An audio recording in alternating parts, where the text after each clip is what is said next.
It's time for the grand finale of my Entryway Makeover Series.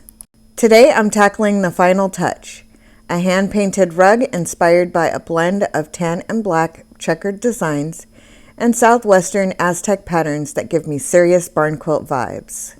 This DIY rug will tie everything together with a bold, custom look, perfect for my small entryway.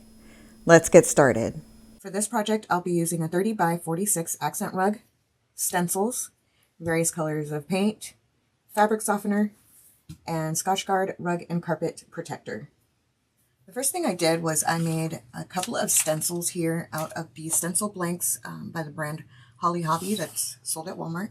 You get 4 12 by 12 sheets in the pack, and as you can see I have none left because this is my first time creating a stencil, so I used up the pieces that I had, but I was able to get this stencil made and this stencil made. So this one here is for the overall design, and then I did make this one here for the border.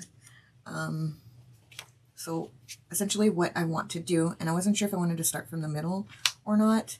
I think that would make the most sense and work out, but now that I'm looking at it, I could have made this a little bit smaller, but we're going to make it work.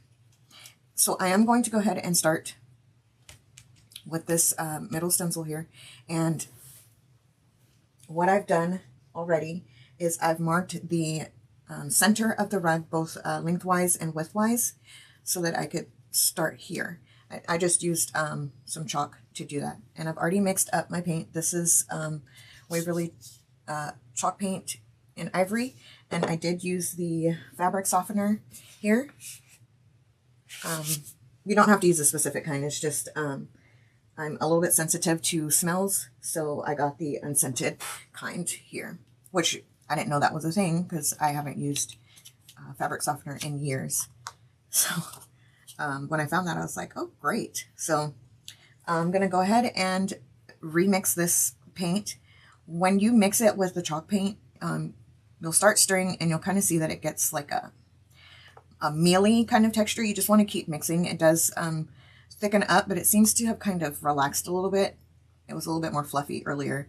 But yeah, it'll look like a mess when you first start, but just persevere and keep going if you want to try this method. So I've gotten that all mixed up. I'm just going to clean my tool off here. So I'm going to go ahead and position the stencil at the halfway mark, going this way and this way. And I'm going to use some painter's tape to hold this down. Now, if you don't have a cutting machine, that Holly Hobby stencil packaging, it does state on there that you can achieve a design by, you can either freehand one if that's what you want to do, or you can trace the pattern of something that you like onto it, and then you can cut it out with a craft knife.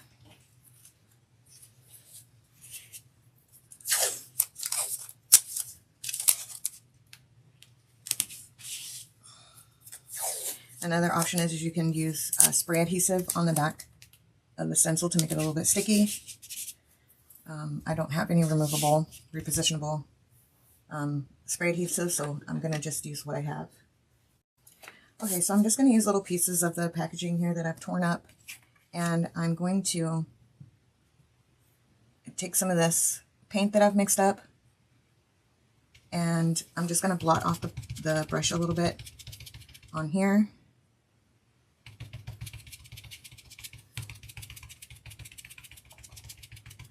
And then I'm just going to go in and start pouncing the paint. Looks like I didn't need to take away so much.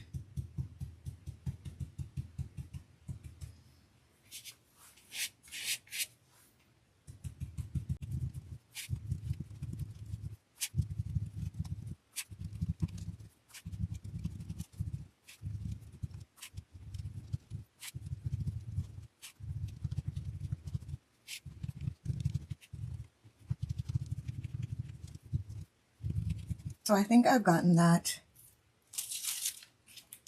the outer edges of it just the way that it needs to be. So I'm going to go ahead and pull this up, and I'm going to set it off to the side for now. Now you can see what we are left with here, and I'm going to come back in with a smaller size stencil brush, and I'm going to go ahead and fill in some of these areas here. So you can see here that I need to fill in all of these areas right here, but I want to be careful not to fill in the actual plus sign or cross, whatever you want to call it, here. So I'm going to go ahead and start there in the center, and then I'm going to work my way outward.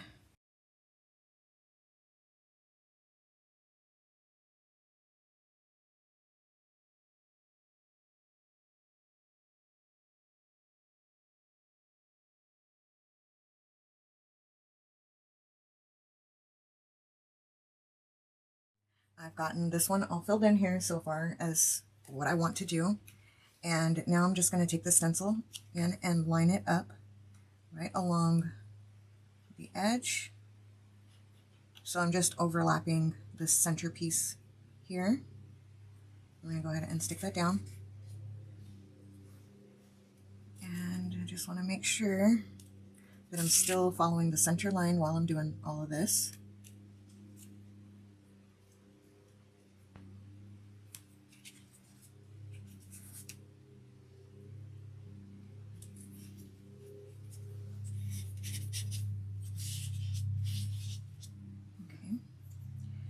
And I'm going to go ahead and do the same thing again.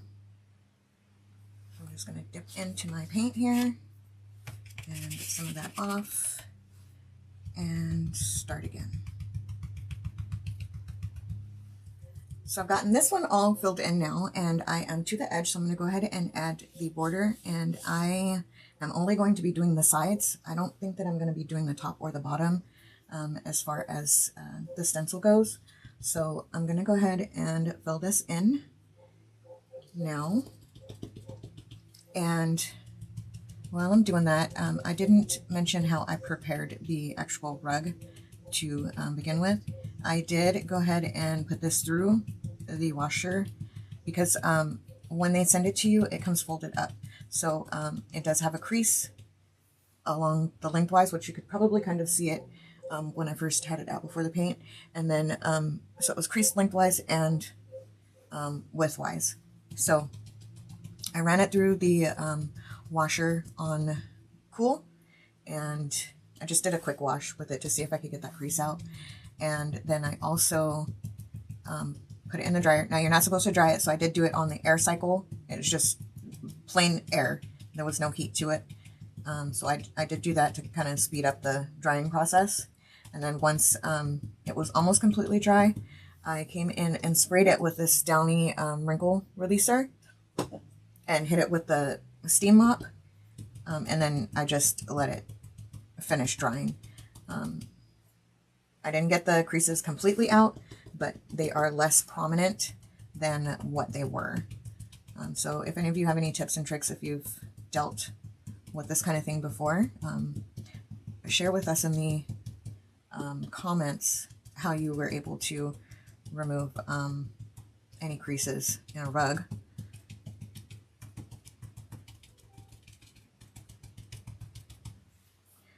Okay, so now I'm just gonna slide this up a little bit here,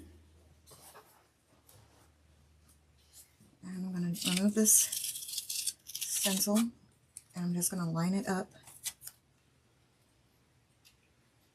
over these two squares here.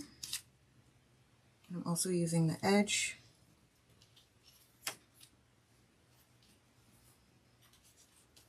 and I am going to remove this piece of tape for now. Oops.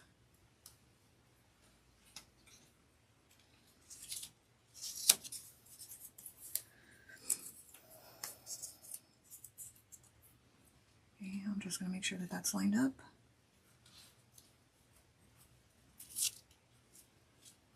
Oops. Forgot the paint was wet on there.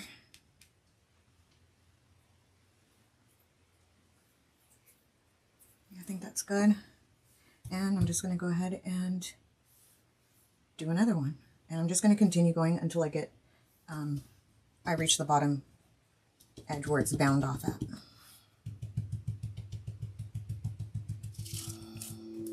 Okay, so I'm ready to do the bottom edge of the rug here. And so what I'm going to do, just to make sure that I don't get any paint on this area here, I'm going to go ahead and protect it with some painter's tape. So I'm just going to place a piece of tape right around here.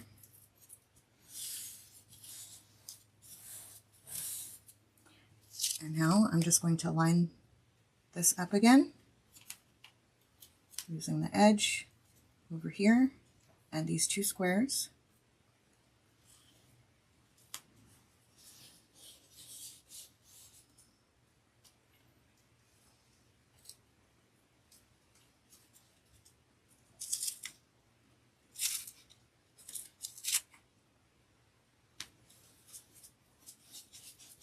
Okay. Excuse me. And I'm just going to give this paint a little stir. You just want to give it a little stir every once in a while because it does tend to start to separate. And I'm just going to do the same thing over again and fill this portion in with paint. So now I'm going to go ahead and try to get this completed. And I'm going to wait for it to fully dry before I move on to the next step. I just want to make sure if the coloring is saturated enough for what I want. And if I need to add another coat, I will do so. And then I will be back with you once I get that done for the next step. This has had a couple of hours to dry down. So now what I'm doing is mixing up the black paint. It's the Waverly chalk paint in the color ink. And I have some of the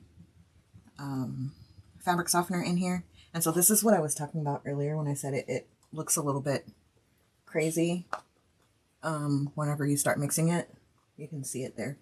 It's kind of like,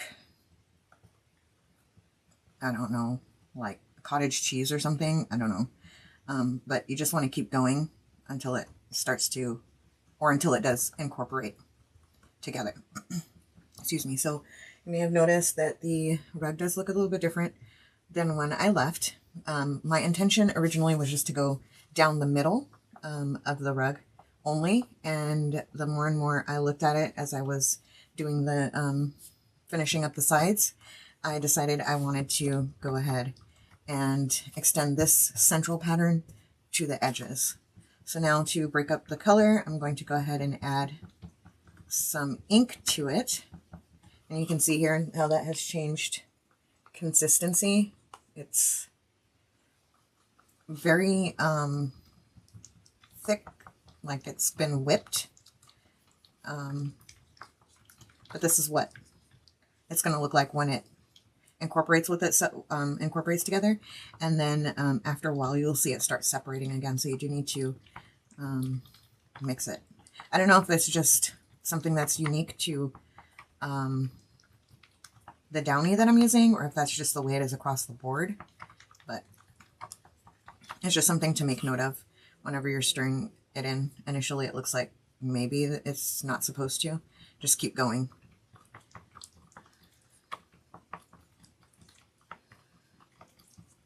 Okay, so I think I've mixed that enough. And the areas that I want to do with the ink are these little shapes here along the edge. And I think what I'm going to do, I'm actually pretty positive, I'm going to do these areas here. So this is where the first stencil meets the second stencil. This is the design that it left. So I'm going to go ahead and do that with the ink as well. So I'll go ahead and get started here so you can kind of see I do have just a little cheapy brush here. You do want to maybe not use your best brushes when doing this, just because this material is hard on the brushes. I am just going to get some of this off of my tool here. I'm just going to leave that set right in there. And I'm going to go ahead and just go over these areas with the ink color.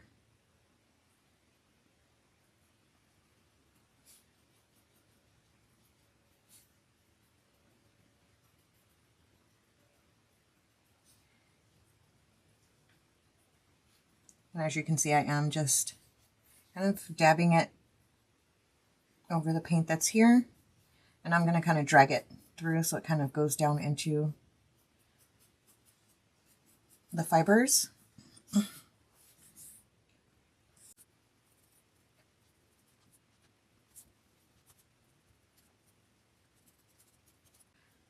Now, I will say that I did try to use, what is it called, texture medium in place of the fabric softener.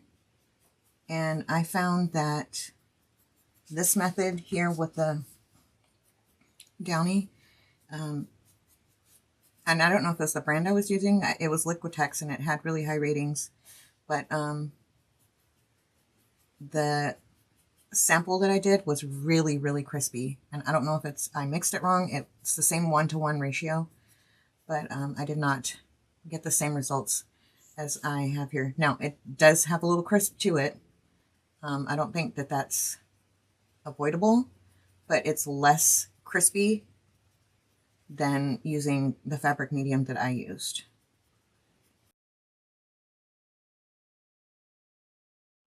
So you can see what it is that I'm doing here. So I don't think that I need to make you watch any more of this. I may go back in and lay the stencil down. I think that might speed the process up a little bit. But outside of that, I'm going to just go ahead and put this on here and allow it to fully dry. And then once it's fully dry, I will be back with you.